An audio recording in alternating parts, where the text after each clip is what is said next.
Now, after discussing the basic concepts of BRS, let's take an example. Let's solve one question from the exercise. So go to TS Grewal, question number 1. And let's learn how bank reconciliation statement is presented. Okay? Format ऐसा होगा, इन the books of, जो भी proprietor का नाम वो top पे डाल देंगे, centre heading is bank reconciliation statement, on which particular date it is being prepared, वो यदि क्वेश्चन में दिया है उसको यहाँ पे लिखेंगे, नहीं भी दिया है तो एज ऑन बोल के उसको ब्लैंक कर देंगे, ठीक है ना। सो 3 लाइन टॉप हेडिंग हो गए, in the books of, bank reconciliation statement और एज ऑन।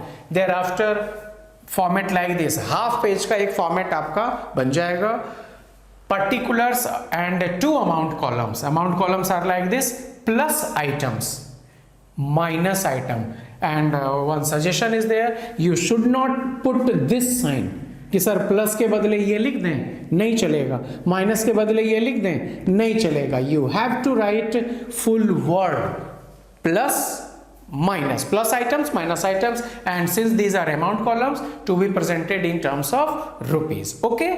अब किसी भी क्वेश्चन को हैंडल करने में आप पढ़ोगे कि या तो कैशबुक के हिसाब से बैंक बैलेंस दिया हुआ रहेगा या तो पासबुक के हिसाब से बैंक बैलेंस दिया रहेगा। You will be given bank balance as per cashbook और as per bank balance as per passbook, तो क्वेश्चन पढ़ के वो दिख जाता है। तो जिस बुक के हिसाब से आपको बैंक बैलेंस मालूम है उसको हम लोग ऑरिजिन बुक कहेंगे। क्या कहेंगे? ऑरिजिन बुक, उस बुक को जिसका कि बैंक बैलेंस क्वेश्चन में मेंशन्ड है। So in question number 1 first point says debit balance as per cash book, तो ऑरिजिन बुक कौन सा हुआ? Cash book. तो उसको टॉप हेडिंग देते हैं, how to write balance, debit balance. मैंने थ्योरी आपको लिखवा दिया, debit balance as per cash book means favourable balance, and in case of favorable balance we simply write balance. So you may write debit balance as per cash book or simply you may write balance as per cash book. It is well known to your teacher that simply balance means debit balance, favorable balance as per cash book. Okay, so top heading for origin book is balance as per cash book, and since its amount is favorable, bank balance positive nature का है, its amount to be shown in plus items. ये तो column ही बना है, सारे plus item के amount यहां show होंगे, सारे नेगेटिव नेचर के अमाउंट यहां शो होंगे। तो जो ओरिजिन बुक का जो स्टार्टिंग लाइन है उसका अमाउंट डिसाइड हो गया कि प्लस में क्यों गया, because here it is a case of favourable balance. Clear? Now after this second point, checks deposited but not cleared. अब इस बीआरएस की प्रेजेंटेशन में एक ही चीज है कि ऑरिजिन बुक का जो स्टार्टिंग लाइन है वो लिखने के बाद जितने भी रीजंस ऑफ डिफरेंसेस होंगे वो या तो इस स्टेटमेंट में ऐड होगा या तो वो लेस होगा। Either it will be presented by putting add or it will be shown by putting less. Add होगा या लेस होगा, यही सीखने के लिए यहां पे ध्यान देना है, ठीक है ना। तो ये तो मैं सैंपल दिखा रहा था, अब डिसाइड करते हैं whether it will be added or subtracted and how this is decided। मेरे अपने तरीके हैं, मैं वैसे आपको फीड करूंगा। Check deposited but not yet clear, कैसे सीखना है, what is the way of matching and deciding add और लेस, वो देखते हैं, ठीक है ना। आप भी अडॉप्ट करना, if it seems to be comfortable you should enjoy it.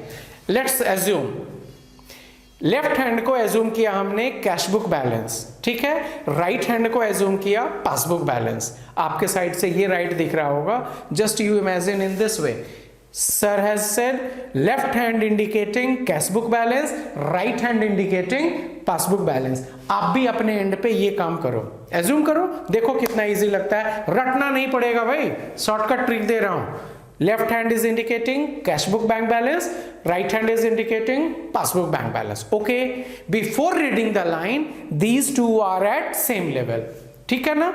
वो जो लाइन्स ऑफ डिफरेंसेस हैं वो एक्चुअली रीजंस हैं जिनकी वजह से ये हैंड का लेवल डिस्टर्ब होने जा रहा है। पढ़ के देखते हैं। First reason is cheque deposited but not cleared in bank. क्या इफेक्ट होगा?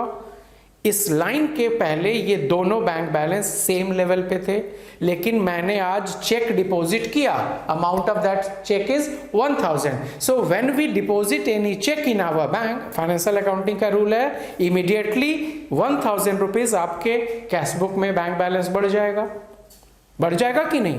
लेकिन पासबुक में तो अभी नहीं बढ़ पाया ना, बिकॉज अभी तक वो क्लियरिंग से डिले है, it is still delay in clearing. So bank में अभी वो अमाउंट नहीं आया. ये लीजिए, दोनों हैंड अलग अलग लेवल पे आ गए कि नहीं? यही तो है मिसमैच वाला लेवल. दोनों फ्रेंड हैं, before reading the line both friends were at same level, and after reading that line they get separated, वो बिछड़ गए. अब हम लोगों का काम है कि इन बिछड़े हुओं को मिलाना है. अब मिलाने के दो रास्ते हो गए, या तो ये नीचे उतर के इसके लेवल पे आए, या ये जिद्दी हो वहीं रुके, ये ऑर्डर दे तुम यहां आओ. हाँ या ना? दो ही रास्ते हुए ना. यहां पे रूल सीखना है कि ओनली ओरिजिन हैंड मूव्स. कौन हैंड मूव करेगा? केवल ओरिजिन हैंड. और हम लोगों के केस में ओरिजिन हैंड कौन है? Cash book. इस क्वेश्चन में ओरिजिन हैंड कैश बुक है. So only this cash book, left hand is allowed to move. एक लेवल पे आने के लिए कैश बुक अलाउ है, केवल वो मूव करेगा, पासबुक हैंड मूव नहीं करेगा. मिलने के लिए, बिछड़ने में तो ये मूव करेगा. ठीक है ना? एकदम कूल होकर सोचना है. लीजिए, इसको मैं फिर से समझा रहा हूं. चेक डिपॉजिटेड इनटू बैंक, जैसे ही पढ़े चेक मैंने बैंक भिजवाया, इमीडिएट अंदर से आवाज आया कैश बुक बैंक बैलेंस 1000 से बढ़ गया. लेकिन बैंक में अभी तक क्लियर नहीं हुआ, means passbook bank balance still नीचे ही है. This is the mismatch level. Now we want to make them at same level. Cash book is origin, our left hand is origin. So what?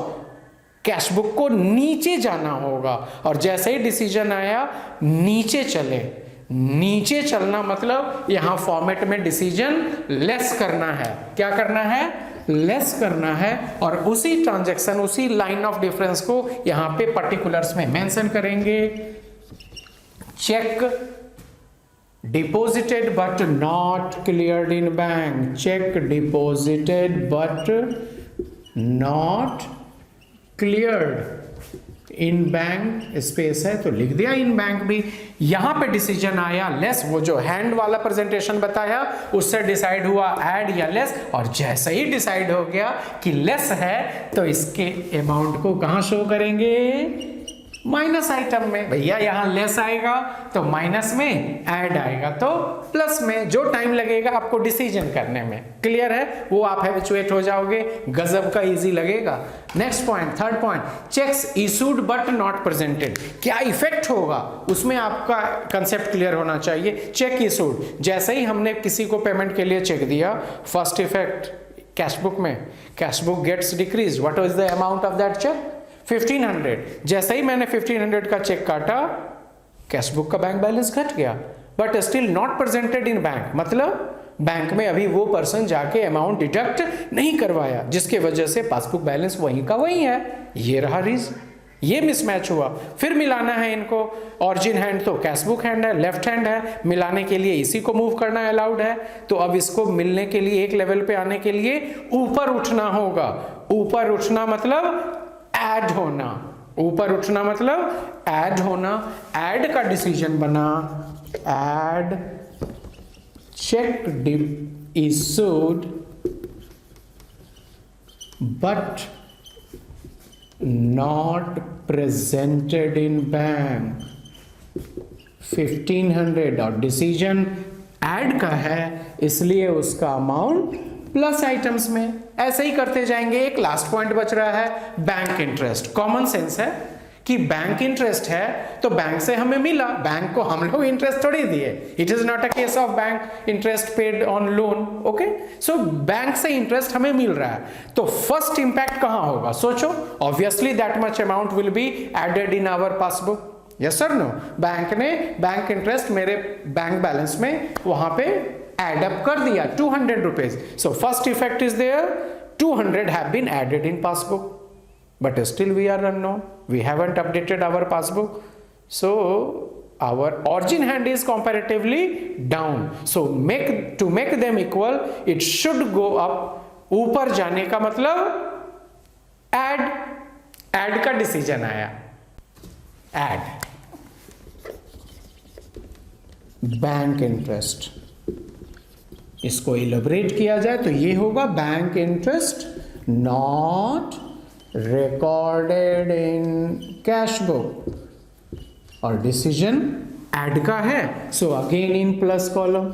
तो एक तो origin line और उसका amount हो गया, तीन ही लाइंस ऑफ डिफरेंसेस थे, तीनों को हम लोगों ने अपने कंसेप्ट के हिसाब से डिसाइड किया, ऐड हुआ तो प्लस में, लेस हुआ तो माइनस में। Now it's time to conclude the format. तो फॉर्मेट में क्या है, एक लाइन ब्लैंक रखेंगे, डेस्टिनेशन लाइन, ऑरिजिन बुक हो गया कैश बुक, तो डेस्टिनेशन होगा पासबुक, कैश बुक से चलेंगे तो पासबुक पे पहुंचेंगे, पासबुक से जिस क्वेश्चन में चलना स्टार्ट करेंगे यहां से तो कैश बुक पे पहुंचेंगे। वैसे क्वेश्चंस आएंगे, धीरे धीरे आएंगे। नाउ टू कंक्लूड दिस, जैसे हम लोग लेजर की टोटलिंग करते थे ठीक उसी तरह से यहां भी टोटलिंग करेंगे, रफ में कहीं पे कंपेयर करेंगे। इसको मैं पहले फॉर्मेट क्लोज करा दूं लाइक दिस, स्केल पकड़ के एकदम वेल डिजाइंड फॉर्मेट ड्रॉ होना चाहिए।